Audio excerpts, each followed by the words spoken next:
Jesse, why don't you hang out with anyone? It's like you don't want anyone to get close to you. A reclusive shut-in with a powerful secret. Anyone I touch becomes incredibly strong, to the point of being invincible. No one should have that much power. An eccentric businessman. Hey Elsa, think you're gonna take off those gloves today? Moving up in the world. Anyone I touch becomes incredibly sick. Usually to the point of death. A mysterious stranger who knows why. I've been following you for some time. I know what you are. And a battle Tell us what's going on here. there's no turning back from. It's all very simple. The two of you must destroy each other. See the most disturbing film of the year. Not because of its commentary, not because of its psychological portrayal, but because it's not based on anything. What? I said it's not based on anything. It has to be based on a comic. It's not based on a comic. It's gotta be based on a movie. It's not based on a movie. Maybe it's based on a show that wasn't bad, but wasn't great, but still deserved more of a chance. It's not based on pushing up daisies. Damn it! How can we take a gamble on something without a fan base? You'll just have to be interesting. No! Unpredictable. No! Not relying on nostalgia. You inhuman monster! Starring a black guy who was always written as a black guy. Wait, I wasn't originally written as a white dude? No. And a woman who was always written as a woman.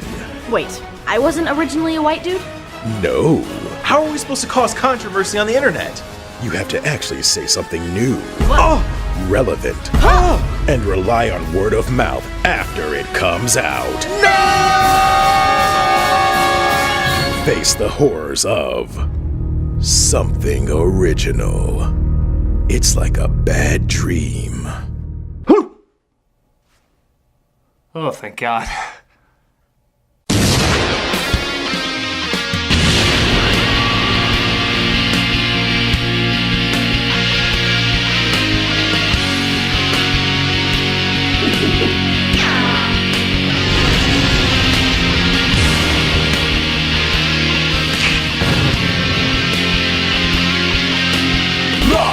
Done.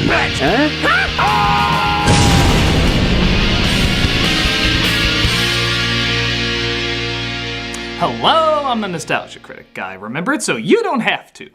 In 1965, a primetime Western comedy aired on TV called Wild Wild West. And that's all you need to know. The movie has no connection beyond that.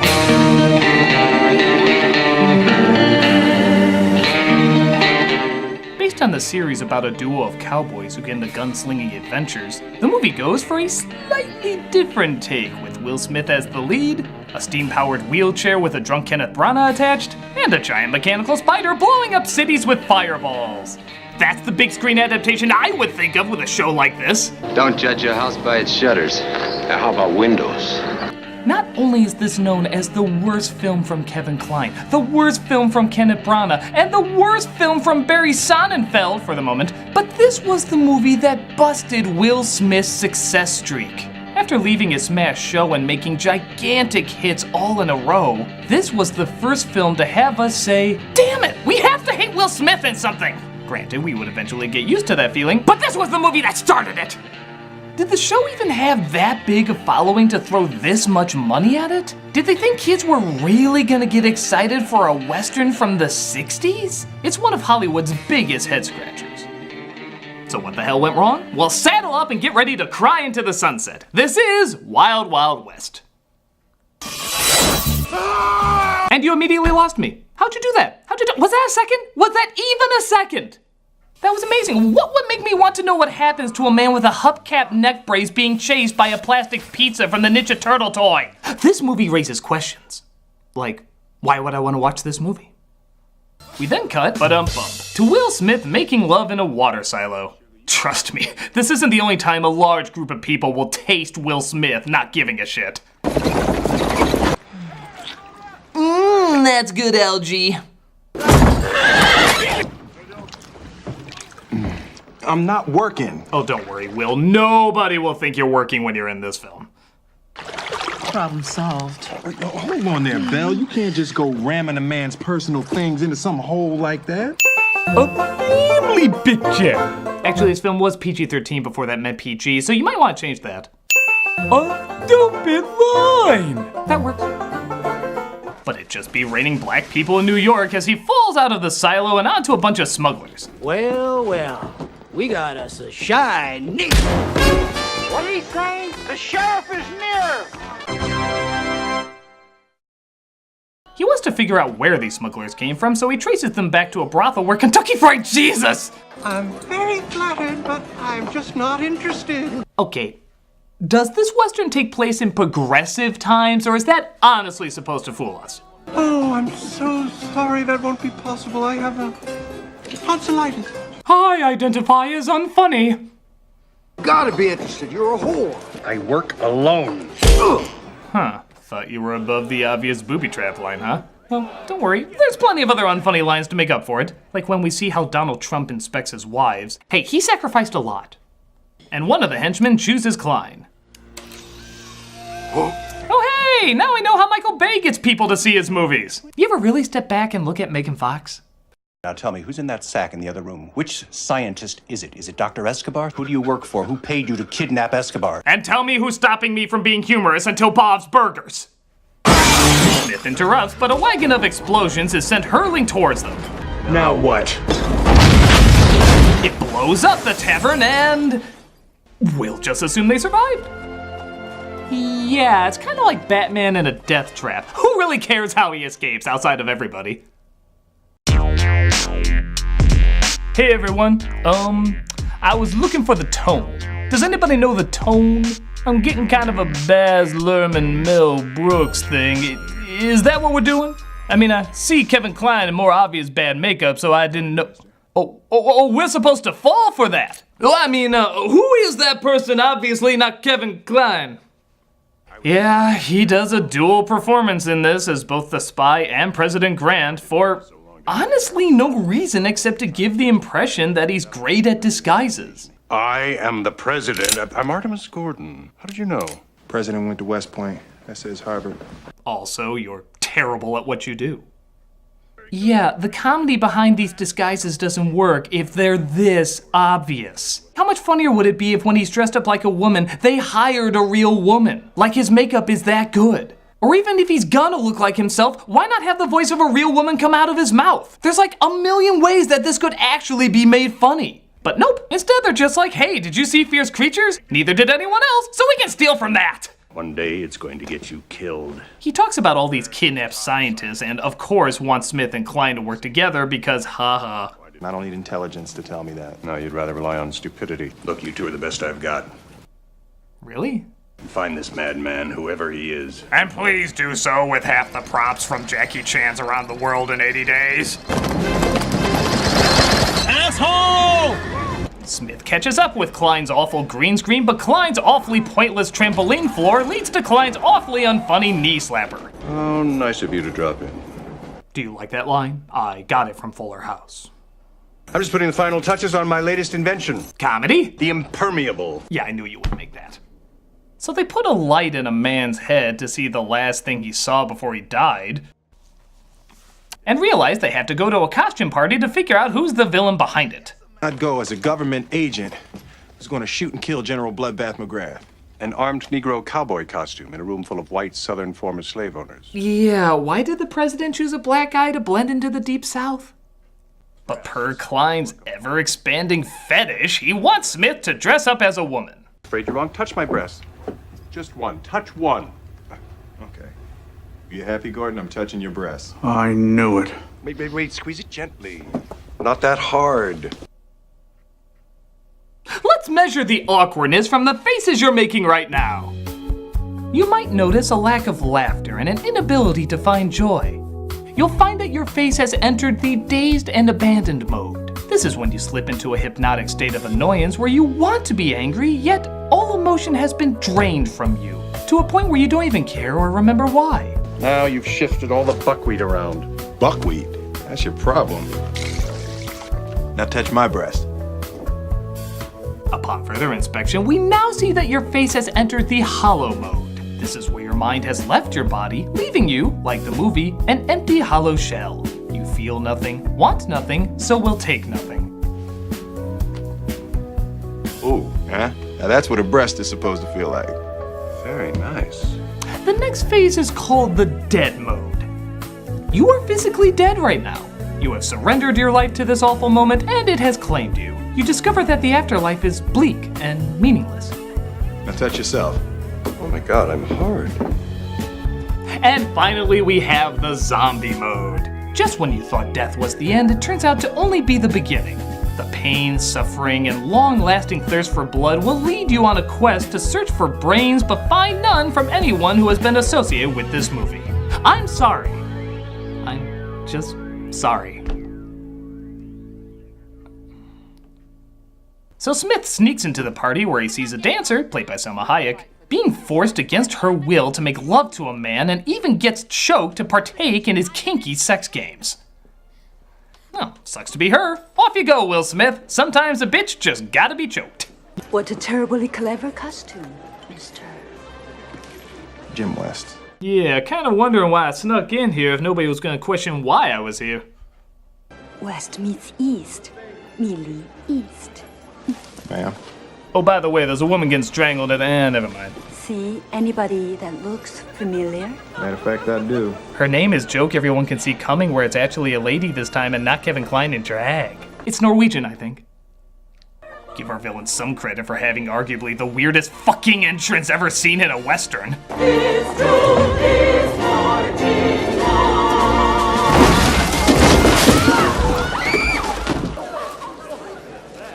I don't think Bugs Bunny could have come out that smoothly. Don't you just hate that song? I feel like Brana missed his true calling as a whack-a-mole. Don't you just hate that song? Why y'all look like you seen a ghost? This is Dr. Loveless, because every doctor with the word love in his name has to be in a wheelchair, and he seeks revenge for the South losing the war. Smith, however, plans to stop him by making obvious jokes. I find that an occasion to stand up. I haven't seen him in a coon's age. For a man of your stature to keep in touch with even half the people you know. Perhaps the lovely Miss East will keep you from being a slave to your They disappointment. encourage you one minute and cut the legs out from under you the next. Your mama's so fat she almost ate the black off you. Your mama's so fat you're in a wheelchair.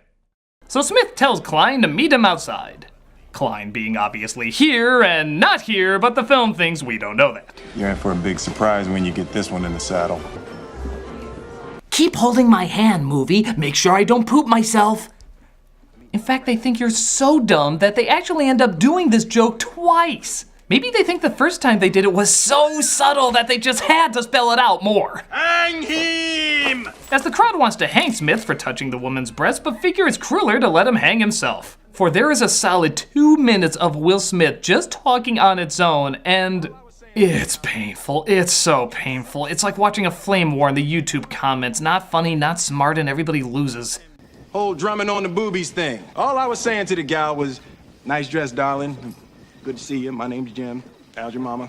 You can actually see Will Smith's worth dropping with every joke that bombs. The whole slavery thing, I don't understand what the big deal was anyway. I mean, come on, who wouldn't want folks running around doing things for them, doing chores? Then there was the redneck comment. First word, red. Color of passion. Fire, power. Second word, neck. Neck. Isn't anybody gonna help that poor man? But Klein saves him while also saving Hayek, as apparently nobody can catch up to this incredibly slow-moving carriage of non-speed. Slower! Slower! My name is Rita Escobar. I came to find Guillermo Escobar, the scientist, my father. By the way, if you haven't noticed yet, Hayek's performance is not exactly the most invested. I'm a frightened, starving, half-naked young woman who only wants to find her father. Nice try, Buster. What's going on? Oh, aren't you boys nice? You'd swear she's focusing less on her acting and more on eyeing the catering table. Like the faster she finishes, the faster she can get to that delicious cronut. But what do you expect when you look over at the director's chair and all you see is this? Yeah, he's off to figure out how not to work with Tommy Lee Jones. Branagh approaches his Confederate henchman, but it looks like the movie wants to kill itself as much as we do.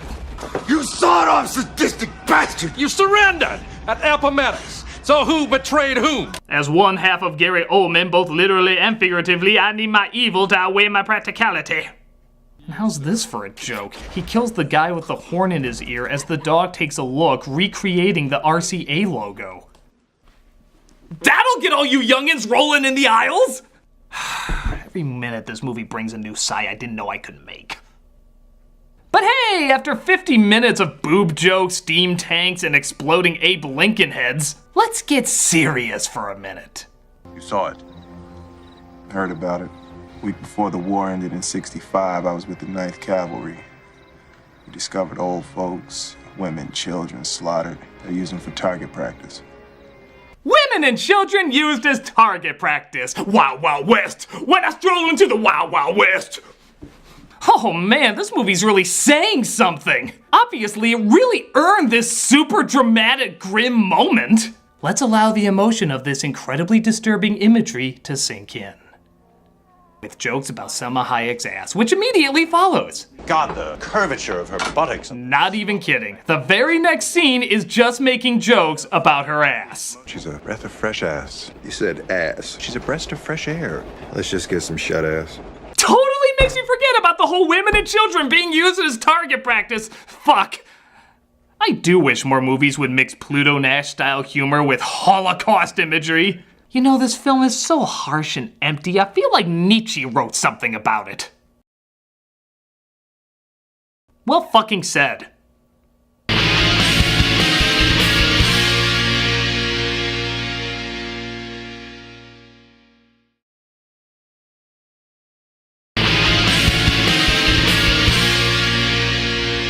So it looks like Branagh's train tries to attack our heroes. But Hayek, being quite the whiny little crybaby, uses the gas ball to accidentally knock out Will Smith. Jim.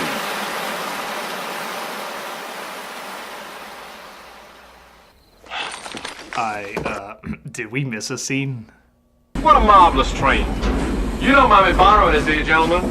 Aside from a lack of wheelchair access, I find it a most comfortable way to pass the long miles from here to my laboratory. Yeah. Try monologuing before the train leaves. I'm not sure how much of that they're gonna pick up. And then I will take this side and that side. Here you go. Sounds the pineapple. So like before, a buzzsaw flies towards them to try and take their heads off. And here I thought those collars were used to stop them from chewing off any more scenery. They outrun the saw, but the magnets seem to go haywire in their collars.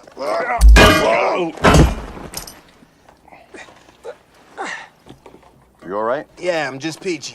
Can you help me get my boot off, please? Oh. Hey! Oh, sorry. All right, Gordon.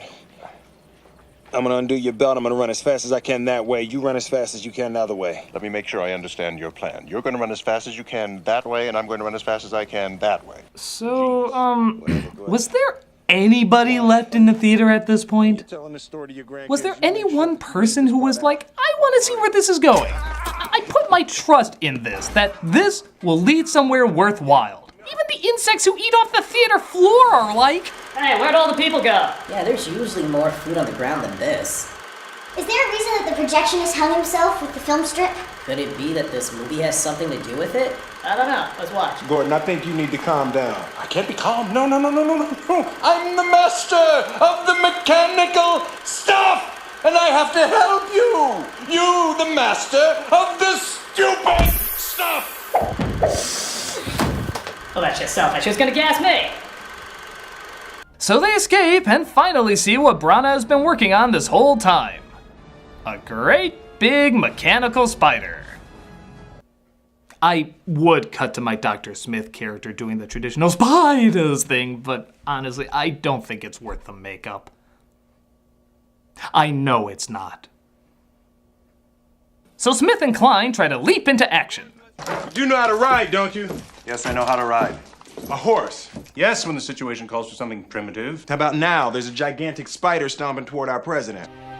And in that very moment, right after saying that line, Will Smith realizes, I said yes to the script. Look at his face. You can totally see it in his eyes. You fucked up, Will. The spider makes its way to the president with Brana steering it. Good lord. That is the stupidest thing I've ever seen. They do to Will Smith what should have been done to this movie, as we're stuck with several long minutes just hearing Brana prattle on. The wrongs will be righted, the past made present, the united divided! Okay, if I wanted to watch Brana overact and not know what he's saying, I'd watch Henry V. We make this as legal as possible. And personally, I like the symmetry of it. Oh yeah, I forgot. It's a Sonnenfeld movie, so we have to have weird shots for the sake of just having weird shots. I usually don't mind, except that he's way too in love with this one angle. Seriously, count how many times they cut back to his pillow-cheeked mug spinning around like a drunk bumper car. 1776, wasn't it, old bean? Manhattan for a handful of beads. How? Wrong will be righted. The past made present. Still, personally, I like the symmetry of it. Why would anyone keep cutting back to the same shot of a person just sitting down? Smith realizes the movie left him, so he tries to figure out a way to sneak inside the spider. And it's... just watch.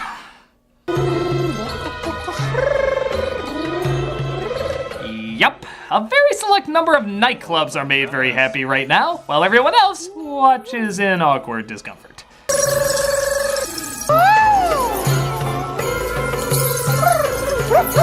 What I love about this scene is that Brana's been addressing this gigantic crowd of people this whole time. And then he just stops out of nowhere to get horny and forces everybody to watch him. It's like if a football coach was giving a speech and was like, I want you to look deep inside yourselves and find that special cheerleader. Coach? Are you okay? Everything stops when my pants are jumping! Well, can we at least go? You will watch my advances! Hey, baby. Well, what a nice surprise. Hey there, I made a bunch of racist comments earlier to a man who looks just like you, but I'm suddenly gonna forget all that and say hubba hubba, oh you kid. But the breakout plan doesn't work. Well, actually it does. They just go through the same pattern of dumb lines and getting captured again. Because if it's broke, don't fix it! Resulting in Smith fighting off his henchmen while Brana destroys a random town. Huh, don't know how we didn't see that coming a literal mile away. I really should pay attention to more current events. That's it. No more Mr. Knife Guy. So which Game of Thrones death would you like to give this movie? Red Wedding's always good, The Poison Goblet, always a classic. Have they ever stuffed a horse inside somebody? But it's okay, because just as Smith looks like he's about to get axed off. Your guess is as good as mine. I have no idea what that was. I guess if you explain anything anymore, the terrorists win. But Brana turns into a spider himself, because that one idiot who watched this all the way through has to be punished somehow. But the machine gets out of control and walks its way off a cliff. Brana is killed, Smith and Klein are awarded by the president, and we're all reminded that Selma Hayek was in this movie, oh yeah. I'm afraid I haven't been completely honest with you. Professor Escobar is not my father. He's my husband. Well, so not only did she contribute nothing, like at all, but she was already taken this whole time. This quote-unquote twist is so lame that even the main characters point out how it makes no sense. You could have told us that from the beginning, Rita. Yes. Look at the expression on Klein. He legitimately has no idea why this was a thing. Her character, the romance, why she lied about her husband being her father? Not one goddamn answer. Yes. I think they cut before he grabbed the camera and stabbed anybody who dared look him in the eye. And what high joke do they go out on to end the film? Mind if I ask you a question? Actually, I do, Artie.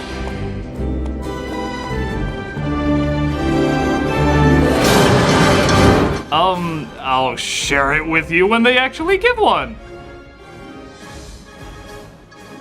Comedy!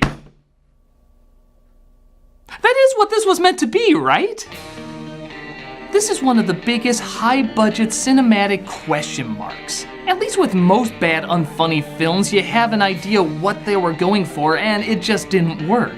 This is like an anti-comedy. Just scenes that happen and they're not really sure if they're funny or adventurous or dramatic, just as long as you're somehow suffering. The chemistry between the characters is non-existent, the effects are not very good, the jokes are uncomfortable at best, and the amount of dead air in between them could fill the spaces between stars. And on top of all of that, it's based on an idea that I'm sure is fine for its time and has a small audience, but very clearly had no success guaranteed in any part of it, even with all the money and celebrities. To put this comedy simply, I just don't get it. But at the very least, we know it can't do anyone else any more harm. I'm the Nostalgia Critic. Hey, buddy, could you, use that can of Raid on me? Sure. God bless you, sir. I remember it, so you don't have to. Coming next week, it's a review of all the Looney Tunes movies, every single one that's ever hit the theaters. But you can see it now under Vessel's ad-free early access. Just $3 a month to see tons of people's videos early, as well as a bunch of other extra features. Check it out and get the early scoop.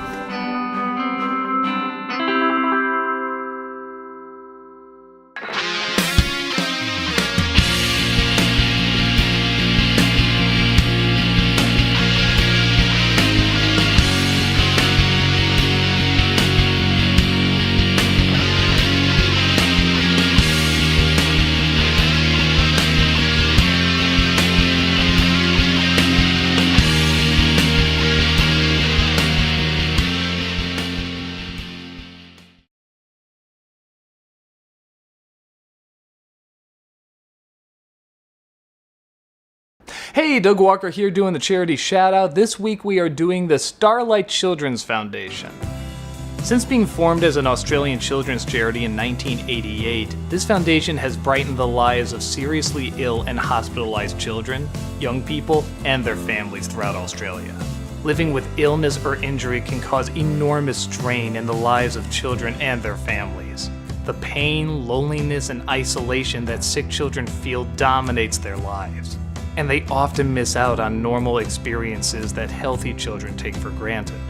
Starlight provides programs integral to the total care of seriously ill children. While health professionals focus on treating the illness, Starlight is there to lift the spirits of the child, giving them the opportunity to laugh, play, and just be children again. If you go to their website, or especially their YouTube channel, you can see all the adorable, beautiful children that deserve so much love and so much laughter. These are good people trying to bring so much joy into the world, and you can help them do it. Definitely click on the link and see what you can do to help these wonderful people out. Take a look and see how much love there is to share.